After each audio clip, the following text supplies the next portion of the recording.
গত পরশুদিন এই বাঞ্ছারামপুরের মধ্যে একটা ঐক্য তৈরি করেছেন বিএনপির মহাসচিব মির্জা ফখরুল ইসলাম আলমগীর।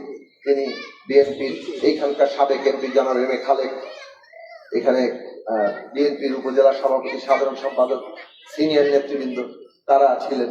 হয়তো সবাই যেতে পারেন নাই, কিন্তু প্রতিনিধিত্বমূলক ভাবে এটা আমরা বলতে পারি যে একটা ঐক্যের জায়গা আমরা তৈরি করার চেষ্টা পার্টির দিক থেকে যেমন আছে, তেমনি আমরা যুগপৎ সঙ্গী হিসেবে আমরাও চাই ঐক্য তৈরি হোক। কারণ বাঞ্ছারামপুরের সামনে একটা উজ্জ্বল ভবিষ্যৎ অপেক্ষা করছে। বাঞ্ছারামপুর বাংলাদেশের মডেল থানা হবে। সেই আশা রেখে, সেই ভরসা রেখে, আপনারা যে সম্মান দিয়েছেন তার জন্য আবার কৃতজ্ঞতা রেখে আমি আমার বক্তব্য শেষ করছি। আসসালামু আলাইকুম। আর নেতৃবৃন্দের সাথে খুব দ্রুত আমরা বৈঠক করব এবং বৈঠক করে আগামী পরিকল্পনাগুলো আমরা